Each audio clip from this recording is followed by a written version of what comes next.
Merci beaucoup Hélène pour cette ouverture et le pilotage de cette journée.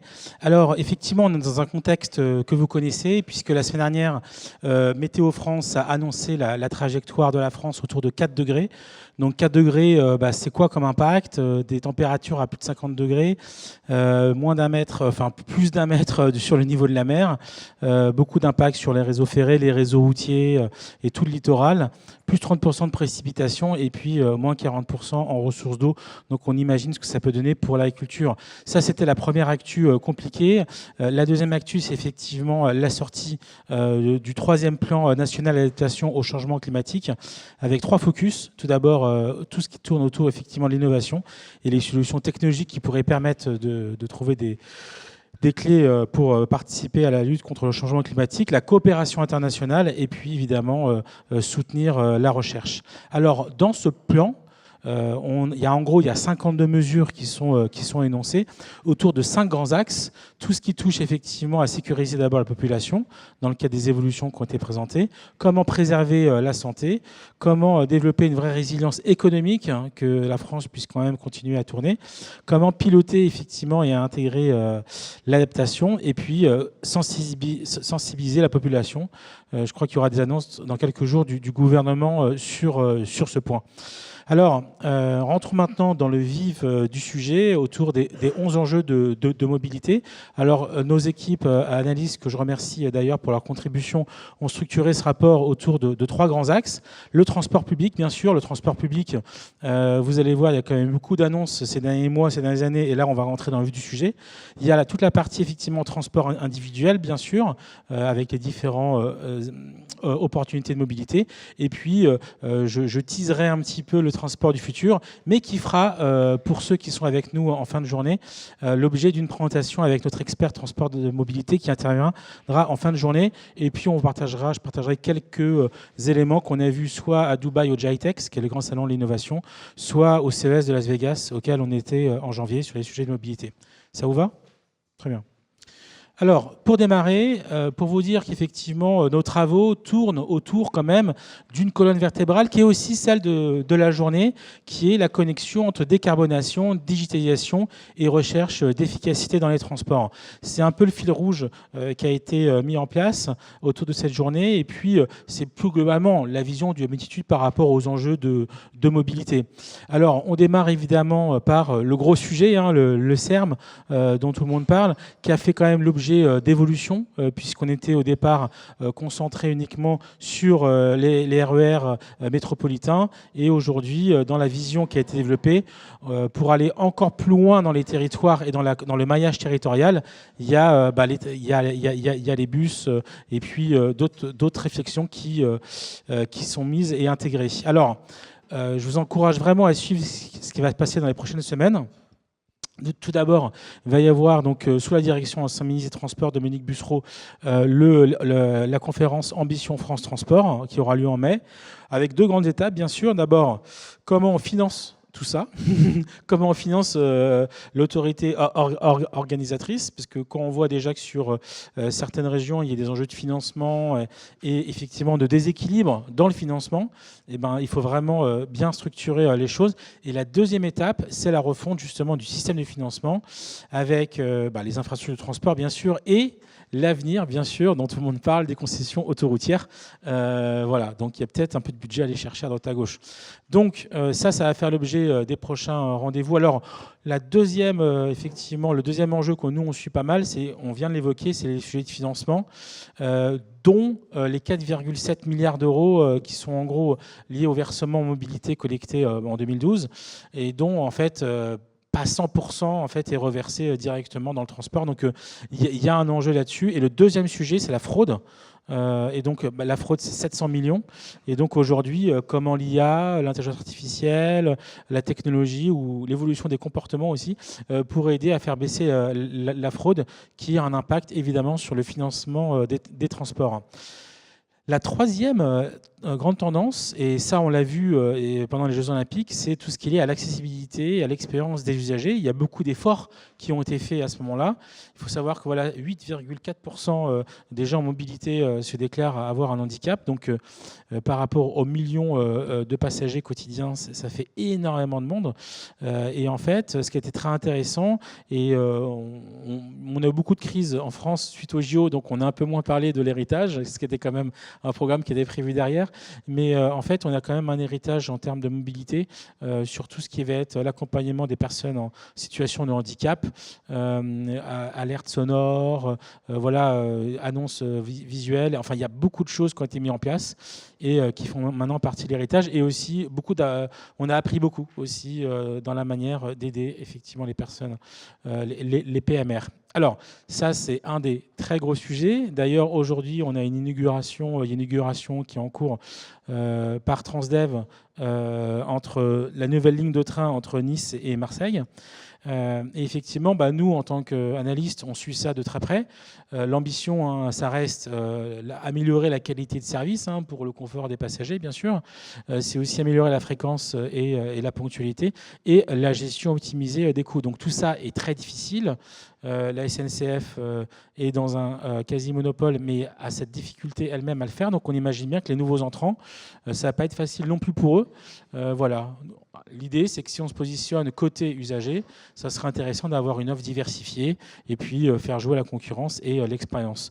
Voilà. Mais il y a quand même des grands enjeux aussi en termes de financement, puisqu'on le sait, beaucoup de transports du coup ne sont pas rentables sur les lignes ferrées en France, et c'est plutôt sur les lignes TGV que la SNCF se récupère.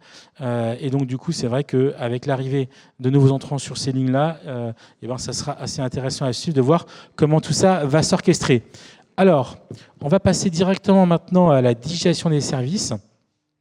Un chiffre, c'est ça qui est assez intéressant. Il n'y a que 15% des gens qui utilisent des moyens de transport digitalisés dans le transport public versus 80 et 90% dans le ferroviaire, longue distance ou l'aérien. Donc ça vous montre en fait le delta en termes d'usage et l'opportunité forte pour les voyageurs du quotidien à digitaliser toute la partie ticketing en termes d'usage. On n'est qu'à 15%, donc c'est vraiment pas grand-chose. Donc ça sera intéressant effectivement dans les prochains mois, les prochaines années, de continuer à accompagner la capacité pour les voyageurs à s'équiper directement et à prendre leur billet en autonomie, et ça permettrait de réduire beaucoup de choses et d'investissements. Voilà. Donc ça, c'est des choses qu'on va suivre. Il n'y a pas uniquement effectivement que le ticketing, il y a aussi toute la partie mobility as a service. On le sait, le MaaS, c'est pas une arlésienne, mais c'est vrai que c'est des sujets qu'on traite depuis des années, nous aussi, au Hub. C'est très complexe puisque ça nécessite l'interopérabilité de pas mal de services. Aujourd'hui, des portails multimodaux sont à disposition et dans la poche des Français. Je pense à l'application SNCF, on en parlera tout à l'heure, ou d'autres applications qui renferment de plus en plus de services et qui sont là pour faire du bout en bout. On sait que c'est le futur, mais il y a encore beaucoup de complexité par rapport à ça. Alors, un des sujets, bien sûr, qui sera traité aujourd'hui, on a aussi des experts dans la salle, c'est tout ce qui va être lié à l'électrification. Donc, on a une relation continue avec les équipes du ministère sur les avancées en termes de nombre de bornes électriques en France. Donc là, on arrive à peu près 155 000 bornes. Ce qui est intéressant, c'est qu'effectivement, le maillage commence à être opéré, mais il reste encore trop métropolitain. Et si on veut pouvoir développer le véhicule électrique, il va falloir pouvoir continuer à accélérer, du coup, l'électrification aussi dans les campagnes et les endroits reculés en France. Alors, il y a aussi, en termes de comportement, un enjeu autour de l'économie collaborative et l'économie de partage. Et donc, on aura une intervention d'ailleurs sur le sujet aujourd'hui, et la capacité du coup des gens à pouvoir rentrer dans une logique de car sharing pour aller justement dans la migration pendulaire. Beaucoup de villes y travaillent, beaucoup de villes encouragent, mais les taux d'usage restent trop faibles. Voilà. Donc, tous les leviers sont bons pour trouver des solutions. Mais tout ce qui peut permettre effectivement de développer le car sharing sera vraiment encouragé. Et puis il y a effectivement non seulement les villes et les migrations pendulaires, mais il y a tout ce qui est lié aux zones rurales. Et ça, c'est encore un sujet qu'il faut pouvoir traiter et encourager. Alors, on avait eu l'occasion effectivement de recevoir François Durouvray, donc ancien ministre président effectivement du département de l'Essonne, à la dernière édition. Ce qui est intéressant par rapport à ce qu'on se dit ce matin, c'est qu'effectivement, c'est un militant effectivement des cars express, et on le voit hein, en termes d'investissement, de flexibilité. C'est vraiment l'occasion d'aller au plus profond des territoires et de développer un maillage territorial assez rapidement. Et donc, quand on parlait tout à l'heure effectivement du RER métropolitain, clairement, nous, on pense que la capacité à mixer les approches va permettre d'avoir un meilleur maillage du territoire avec le meilleur investissement possible, connaissant les finances de l'État. Alors, il y a aussi un sujet qui va être abordé pendant la journée, c'est les nouvelles mobilités. Alors, ça a évolué effectivement dans le temps. On parle un peu moins de trottinettes, on parle beaucoup plus de vélos. Et dans les vélos, il y a plein de vélos différents. Il y a un sujet autour, c'est récent, on en parle pas mal, c'est des vélos cargo, où en fait, ça prend pas mal de place. Et en fait, ça n'avait pas été dimensionné au début comme ça. Et donc, les trottinettes tendent plus ou moins pas à disparaître, mais à être moins valorisées par les territoires. Et les vélos de toute taille, plus les vélos cargo, commencent à être pris en compte. Et donc, c'est intéressant de voir que tout cet univers continue à évoluer, avec bien sûr une priorité en termes d'infrastructures urbaines, la capacité à développer des voies aménagées, cyclables, protégées, j'insiste, pour pouvoir développer les usages. Donc ça, c'est très important. 38% des Français prévoient d'intensifier leur usage de vélo électrique dans les prochaines années. Un des sujets, on se le dit ensemble, c'est le report en termes d'accidentologie entre du coup les véhicules qui percutaient les vélos avant et là les vélos qui percutent les piétons. Donc c'est aussi un sujet qu'on observe sur Paris en Île-de-France. Donc voilà, il faut avoir conscience de tout ça et il faut pouvoir travailler sur ces sujets. Alors, la neuvième tendance, c'est tout ce qui traite autour de la logistique urbaine et du dernier kilomètre. Alors, plusieurs choses. Pour vous dire que, par exemple, dans Paris, il y a une tension qui s'opère autour des parkings indépendants, puisque du coup, il y a de moins en moins de voitures et ce sont des acteurs qui sont dragués par les acteurs du e-commerce qui aimeraient bien du coup récupérer les parkings et en faire des centres de tri urbains pour livrer les colis en 1 heure ou une demi-journée. Donc ça, c'est un sujet. Le sujet, c'est qu'effectivement, on sait que dans le coût logistique, le coût du dernier kilomètre est le plus cher. Et là aussi, il y a beaucoup d'initiatives et de travaux qui sont mis en place. Livraison à pied, il y a énormément de choses qui sont testées. Donc ça, c'est sur la partie économique. Sur la partie environnementale, c'est ce que j'évoquais juste à l'instant, ces nouveaux moyens de transport du dernier kilomètre, avec pour logique, évidemment, de les décarboner au maximum. Et ça, c'est plutôt en cours dans ce qu'on voit. L'autre chose, c'est l'impact social. Ça va être effectivement le travail sur la pénibilité, les horaires. Dans cette flexibilisation des métiers, effectivement, il faut pouvoir intégrer effectivement ces comportements et la manière dont on va pouvoir gérer ces aspects sociaux qui sont clés, tout simplement pour le développement de l'économie, de la logistique du dernier kilomètre. Et enfin, il y a le design urbain, le design de flux. Et là aussi, avec de fortes évolutions ces derniers mois dans les reports modaux, il faut pouvoir effectivement être très fin, avoir les bons outils de mesure pour pouvoir opérer la ville et identifier des clés d'amélioration. Voilà. Alors, du coup, on aura l'occasion d'en parler ce soir, mais du coup, la mobilité autonome et intelligente, c'est quelque chose qui se développe. Pour ma part, effectivement, j'ai eu l'occasion de me rendre à San Francisco 2 fois là, dans les 6 derniers mois et tester le Waymo, donc le taxi autonome. Donc c'est assez impressionnant. Donc évidemment, vous associez souvent le véhicule autonome à la voiture, mais là on vous présente du coup le vélo autonome en free-floating, et donc c'est un vélo qui va se garer automatiquement du coup après usage et qui va permettre du coup dans le cadre de concessions dans des villes et dans des campus universitaires comme là aux États-Unis de pouvoir se repositionner ou en suivant des parcours bétonnés arriver directement à la personne qui le loue. Voilà.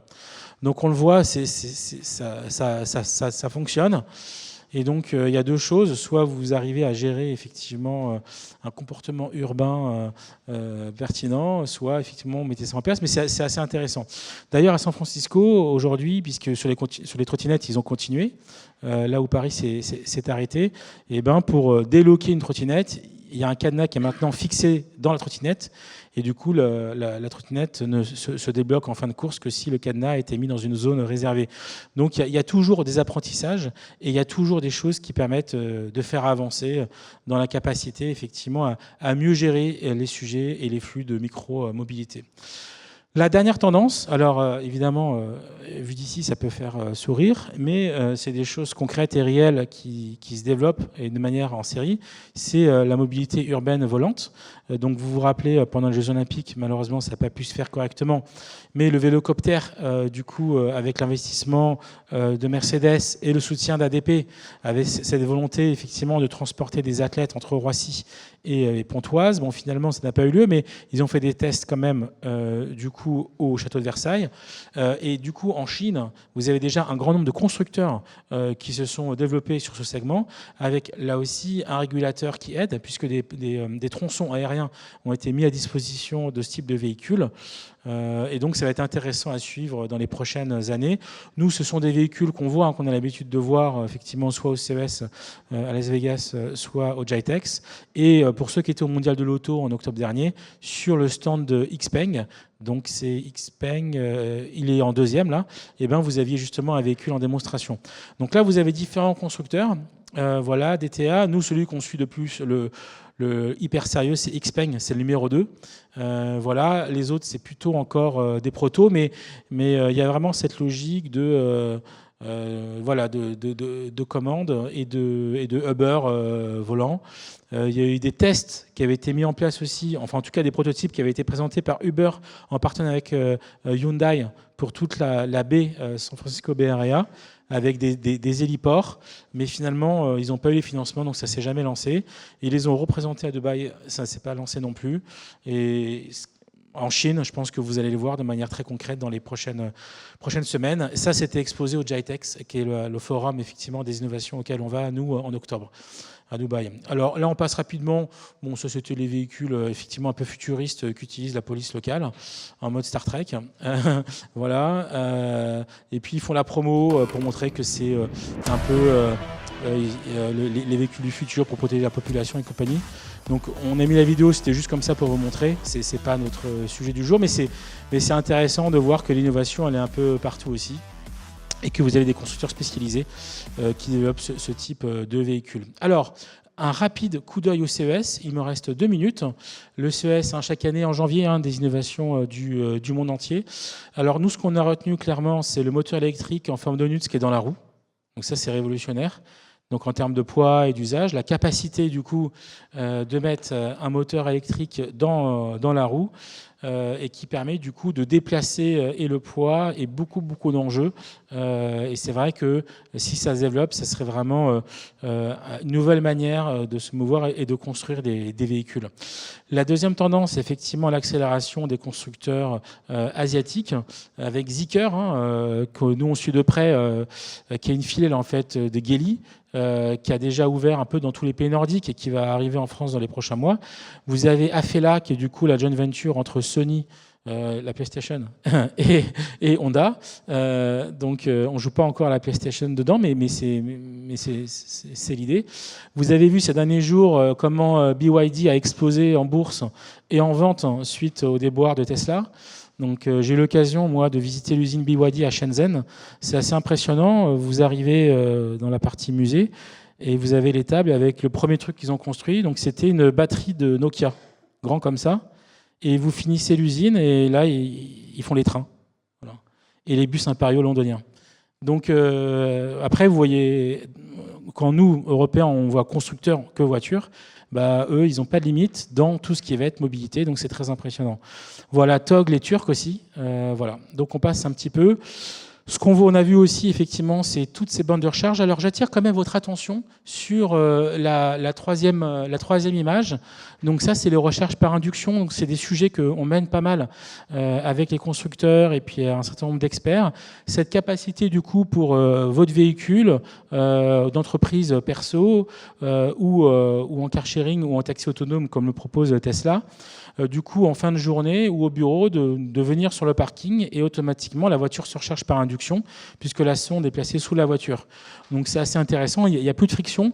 Le seul sujet, c'est qu'a priori, d'un point de vue statistique, enfin d'un point de vue scientifique, il y a à peu près 15% de perte d'électrons dans la nature entre du coup la charge d'induction et la voiture. Donc vu le prix de l'énergie en ce moment, c'est pas évident, mais en tout cas en termes d'expérience, c'est assez intéressant. Et à noter quand même que dans les taxis robots de Tesla, eh ben c'est le système qui a été choisi et il n'y a plus du tout de prise pour charger le véhicule. Voilà.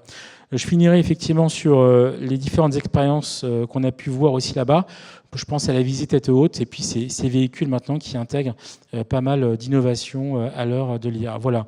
Je vous remercie beaucoup pour votre attention et je vous souhaite une très belle journée. À tout à l'heure.